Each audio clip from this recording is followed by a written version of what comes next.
My Hindi my Urdu के सभी viewers की खिदमत में मोइन शम्सी की तरफ से सलाम हिंदुस्तान। दोस्तों, इस मुलाकात में मैं आपसे उसी टॉपिक के बारे में बात करूंगा जिसके बारे में आपने टाइटल और थंबनेल में पढ़ा है। लेकिन उससे पहले दो बातें मिस्टर फुंतरू से। ये वही मिस्टर फुंतरू हैं जो पिछले एपिसोड में मुझसे मिलने आए थे और मैंने इनको कुछ सवाल दिए थे, तो देखते हैं कि ये उनके जवाब लाए या नहीं। हाँ भाई मिस्टर फुंतरू। जी सर जी। लाए सवालों के जवाब? जी हाँ, मैं तो ले आया। मैंने तो आपका वीडियो पूरा देखा, बल्कि कई वीडियो देख डाले और मैंने सबके जवाब निकाल लिए सवालों के और कागज पे लिख के ले आया। ये देख लो। जवाब तो ठीक है, लेकिन जरा पढ़कर सुना दो। नहीं सर जी, पढ़ के नहीं सुनाऊंगा। क्यों भाई? सर जी, बात यह है कि जिस तरह मैंने आपके वीडियो देखे उसी तरह दूसरे व्यूअर्स भी देख लें, उनको भी मालूम हो जाएगा। हाँ, ये बात भी ठीक है। तो ठीक है, अब तुम जाओ, मैं जरा अपने व्यूअर्स से बात कर लूं। नहीं सर जी, मैं जाऊंगा नहीं। मैं तो एक सवाल लेके आया हूँ, आपसे सवाल पूछूंगा। अच्छा ठीक है, जल्दी पूछो। सर जी, ये आफरी का मतलब क्या होता है? आफरी का मतलब?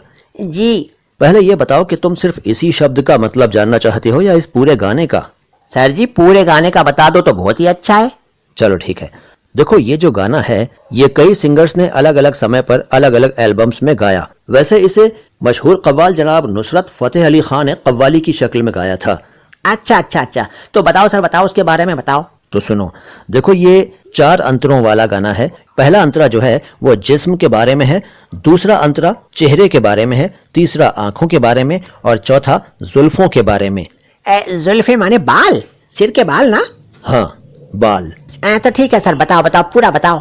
सुनो, सबसे पहले जो लाइनें हैं वो हैं, हुस्न जाना की तारीफ मुमकिन नहीं, आफरी आफरी आफरी आफरी। हाँ सर जी, हाँ ये बताओ ये हुस्ने जाना क्या होता है? हुस्ने जाना, आना जाना, ये गाने में आने जाने की बात क्या हो रही है? भाई ये जाना नहीं है, ये है जाना। आने जाने की बात नहीं हो रही है। जाना का मतलब है स्वीट हार्ट, प्रियतमा या प्रियतम। फारसी भाषा का शब्द है जाना। अच्छा, तो ये बात है। मैं तो आना जाना समझ रिया था। अब मत समझना। जी, आगे बताओ सर। सुनो, हुस्न जाना की तारीफ मुमकिन नहीं, यानी प्रियतम या प्रियतमा की सुंदरता की प्रशंसा संभव नहीं। तारीफ, प्रशंसा, मुमकिन, संभव। आफरी आफरी आफरी आफरी। फारसी भाषा में आफरी तारीफ के लिए इस्तेमाल किया जाता है। जैसे हम लोग कहते हैं ना कि बहुत खूब, बहुत उम्दा, शाबाश, जबरदस्त, क्या कहने, क्या बात है, उसी तरह से फारसी में आफरी कहा जाता है। ओ, तो ये बात है, आफरी ये है। हाँ, आफरी ये है। अच्छा, आगे बताओ। आगे सुनो, अगली लाइन है, तू भी देखे अगर तो कहे हम नशी, आफरी आफरी आफरी आफरी। हमनशी शब्द का अर्थ है साथी या साथ में उठने बैठने वाला, यानी कि दोस्त। तो इसमें शायर कहता है कि ऐ मेरे दोस्त, अगर तू भी मेरे प्रियतम या मेरी प्रियतमा को देखे तो तू भी उसकी तारीफ करेगा और आफरी कहेगा। ओ, ये बात है। तो सर, इसमें जो अगली लाइन है, ऐसा देखा नहीं खूबसूरत कोई जिसमें जैसे अजंता की मूरत कोई, इसका मतलब बताओ। भाई मतलब तो मैं बता दूंगा, लेकिन तुम्हारी भाषा बड़ी खराब है। क्यों सर जी, क्यों? इसलिए क्योंकि तुम ए को ए बोल रहे हो। मतलब ये कि ऐसा को ऐसा बोल रहे हो, जैसे को जैसे बोल रहे हो। तो सही तो बोले आप सर जी, और क्या होता है? भाई ऐसा नहीं होता, ऐसा होता है, और जैसे नहीं होता, जैसे होता है।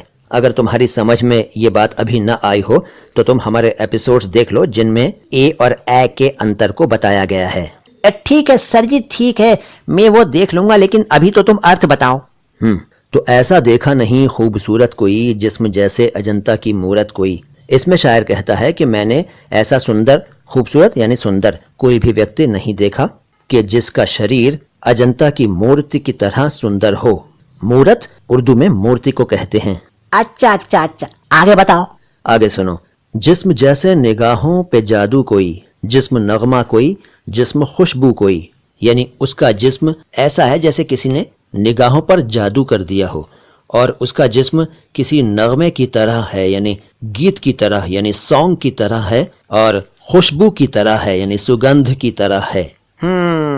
अब समझ में आ रही है मेरी बात। आगे सुनो, जिस्म जैसे मचलती हुई रागिनी, जिस्म जैसे महकती हुई चांदनी। हाँ, रागनी रागनी। सर जी, ये रागनी वही होती है जो हरियाणा में चलती है, Ragni. What is Ragni? Please explain. अरे वाह, अंग्रेजी बोल रहे हो, ठीक है। Ragni is a mode of music. Oh I see, Ragni is a mode of music. तो पूरी लाइन का मतलब है कि उसका जिस्म किसी रागनी की तरह मचलता हुआ है और चांदनी की तरह महकता हुआ है। फिर है जिस्म जैसे कि खिलता हुआ एक चमन, जिस्म जैसे कि सूरज की पहली किरण। उसका शरीर किसी चमन की तरह यानी बाग गार्डन की तरह खिलता हुआ है और सूरज की पहली किरण के जैसा है। समझ रहा हूँ मैं, सब समझ रहा हूँ, सब समझ रहा हूँ। क्या समझ रहे हो भाई? वही समझ रहा हूँ जो आप समझा रहे हो, आगे समझाओ। तो समझो। जिस्म तरशा हुआ दिलकशो दिलनशी, संदली संदली मरमरी मरमरी। हाँ सर जी, यही बताओ, संदली मरमरी ये क्या होता है? पूरा बताऊंगा, सुनो। तरशा हुआ का मतलब है तराशा हुआ, यानी जिसे शेप अप किया गया हो, तराशा गया हो, निखारा गया हो। तो उसका जिस्म तराशा गया सा लगता है, दिलकश है और दिलनशी है।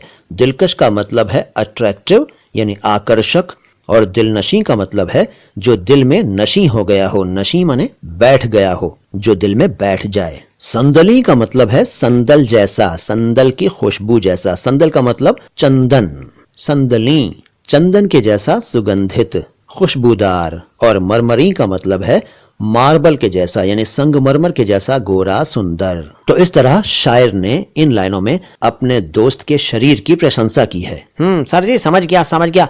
अच्छा सर जी, और बताओ, अभी तो बहुत बाकी है। बाकी तो है भाई, लेकिन मेरे पास अभी वक्त कम है, अभी मुझे किसी जरूरी काम से जाना है। सर जी, ऐसे मत करो, टाल ले तुम तो। नहीं, टाल नहीं रहा हूँ। मैं वादा करता हूँ कि बहुत जल्द अगले अंतरे का अर्थ बताऊंगा। ठीक है सर जी, आपको काम है तो मैं रोकूंगा नहीं, मैं तो फिर आ जाऊंगा। मेरा क्या है, मैं तो आता रहूंगा। अब आपको छोड़ूंगा नहीं ऐसे। आ जाना भाई, आ जाना। अगले अंतरे का अर्थ अगली मुलाकात में। फिलहाल तो मैं अपने सभी व्यूअर्स से ये कहना चाहूंगा कि इस वीडियो को लाइक कीजिए। अगर आपने अभी तक सब्सक्राइब का बटन नहीं दबाया है तो दबा दीजिए। अगर कभी आपने घंटी के बटन को नहीं दबाया है तो वो भी दबा दीजिए। और इस वीडियो को अपने दोस्तों के साथ शेयर कीजिए। इसका लिंक सभी को भेजिए और कमेंट बॉक्स में कुछ न कुछ जरूर लिखिए। अगली मुलाकात तक के लिए सलाम हिंदुस्तान। सलाम हिंदुस्तान व्यूअर्स, सलाम हिंदुस्तान।